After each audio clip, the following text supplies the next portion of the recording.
Welcome to Candidate Conversations, part of Delaware Debates 2014, produced by Delaware Public Media in collaboration with the University of Delaware's Center for Political Communication. I'm Tom Byrne. This conversation, taped on the campus of Delaware State University, focuses on the race for state treasurer, and joining us today is Democrat Sean Barney. Sean, thanks very much for taking your time today. Thank you, Tom. Thank you so much for having me. It's wonderful to be here. Well, we'll start with the basic question. Why did you decide to run for state treasurer? I enlisted in the Marine Corps after 9/11 and served and was wounded in Fallujah, Iraq, because I'm an admirer of the World War II generation. They stepped up after Pearl Harbor and served their country, and then they returned home and they created a society of broad opportunity and a strong middle class. The America that I fought for is an America where the promise is the promise of equal opportunity for all. That promise is threatened today. We see widening income inequality. We see our middle class being hollowed out. I want to be a part of the conversation here in Delaware about how we get back to that society of broad opportunity and a strong middle class. The state treasurer has an important role to play in that, because we're not going to get back to that society of broad opportunity and strong middle class without public confidence in our public institutions.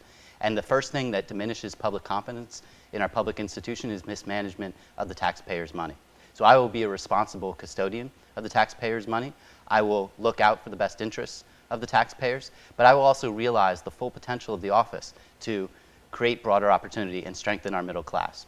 I want to create a system of opportunity accounts for children here in Delaware, so that every child in Delaware is born with a seeded account designated for college or for training after high school, so that they know that opportunity is not for somebody else. It is for them, and it is within reach. The research is powerful that this makes it, having an account like this, makes it 4 times more likely that a child will go to college, even when you control for factors like family income. So the treasurer can do powerful things to help broaden opportunity in our state. They can also help strengthen our middle class. I want to connect families with the resources they need to make the best financial decisions for themselves, to chart a brighter financial future for themselves. And I want to get the public engaged, because it's the only way that together we're going to make this the state that we want it to be. So the treasurer can start by making our spending more transparent, making it easy for Delawareans to access information about how their tax dollars are raised, how they're spent, so they can be part of the conversation, because it's their future and it's their money. How does your professional experience make you the best candidate for state treasurer? I studied economics and public policy at Harvard. I served as economic policy advisor to Senator Tom Carper, advising him on economic and budgetary issues. I've also served as overall policy director to the governor. And that's an important broad background that includes a strong economic foundation, but also a broad policy background that will allow me to, again, make the full use of the office to be a custodian and protector of the taxpayers' money, but also utilize the full potential of the office to move us forward as a state, broaden opportunity, and strengthen our middle class. Do you see the office of treasurer as more of a financial manager or economic watchdog? I think it's got to be a bit of both. It's got to be certainly a financial watchdog. We've seen abuse of taxpayer resources coming right out of the treasurer's office in the last 4 years. If that's happening inside the office of the treasurer, how can we expect that the treasurer is overseeing all of state government and all of state spending, which is the primary responsibility, to ensure that there's not abuse of taxpayer resources? Because again, that is foundational. Unless we have confidence in our public institutions, we can't achieve the things that we want to achieve together as citizens. So that's number one, and that really has to be the first priority. But the focus of the current treasurer has been very, very narrow. He's been focused on his personality disagreements and conflicts with members of the Cash Management Policy Board, almost to the point of obsession. But there's so much more that the state treasurer can and should do, going out in the community, partnering with community groups, with our private sector partners in the financial community, in the business community, to help promote financial literacy and empowerment, to create the opportunity accounts that I was talking about, to go out in our schools and broaden access to financial education in our schools. 2/3 of our children are leaving Delaware schools without a basic grounding in personal finance. We're failing them. And the state treasurer ought to be leading the charge on issues like that and making a difference for the people of Delaware. You mentioned the Cash Management Policy Board. That has been an issue. What limits, if any, should there be on the state treasurer's role in managing and investing the state portfolio?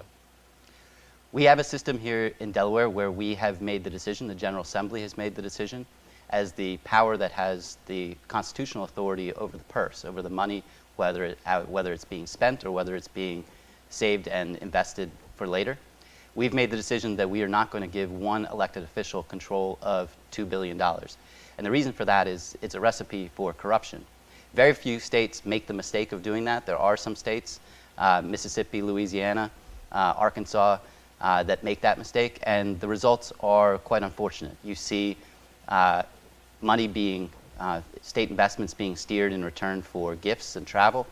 You see the soft corruption of state investments being steered in return for campaign contributions. And in the case of the Arkansas treasurer who was indicted, or the treasurer of Detroit who was indicted, you see treasurers accepting cash in return for state investments. We in Delaware have created a system of checks and safeguards, so we have more than one person involved in making the decisions about the investments of state funds. And so we take some of the politics out of it, because this shouldn't be about bumper stickers and about politics. It should be about the taxpayers and doing the right thing and the best thing for the taxpayers. You alluded to this a little bit earlier. How do you foster public trust in the treasurer's office? First and foremost, by being present and minding the store every day. So the first and foremost responsibility of the state treasurer is to oversee the disbursement of state funds. It's the state treasurer's signature that's on the checks, and the Delaware Code says that the treasurer is to disperse funds only as authorized by law. That is a solemn obligation. And when we see state funds being used for personal expenditures, when we see abuse and waste of taxpayer money, that's something that falls on the shoulders of the state treasurer. And so the first and foremost way that you instill trust is by minding the store, keeping an eye, looking through, certainly beginning in your own office, reviewing charges, making sure that there's never abuse of taxpayer funds within the office the way there has been over the last 4 years. And then looking at state spending across the board for irregularities, signs of waste, fraud, and abuse.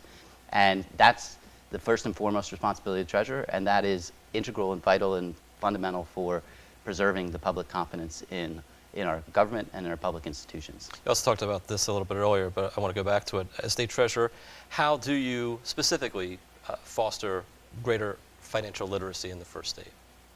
I just had a financial literacy roundtable as a candidate when Senator Bill Bradley came into the state in support of my campaign. We had some of the foremost community groups that are involved in fostering financial literacy here in the state. Stand By Me, DCRAC, the Center for Economic Education and Entrepreneurship at the University of Delaware, West End Neighborhood House, all come together and have a conversation about the gaps that we have in our financial literacy efforts, how we can move forward, how state leaders can help promote those opportunities and fill those gaps. And that's the kind of role that the state treasurer can and should play, is as a convening partner to these organizations, and as an advocate and a spokesperson, making sure that people understand what resources are available to them, bringing people together to fill gaps where there are gaps, and generally taking a leadership role and pushing the ball forward. All right, Sean Barney, Democratic candidate for state treasurer. We thank you very much for your time today. Thank you so much for having me. You can find all of our candidate conversations online at DelawarePublicMedia.org and DelawareDebates.org. Candidate conversations are taped here at the Delaware State University and are part of Delaware Debates 2014, produced by Delaware Public Media in collaboration with the University of Delaware's Center for Political Communication. I'm Tom Byrne, News Director of Delaware Public Media. Thanks so much for watching.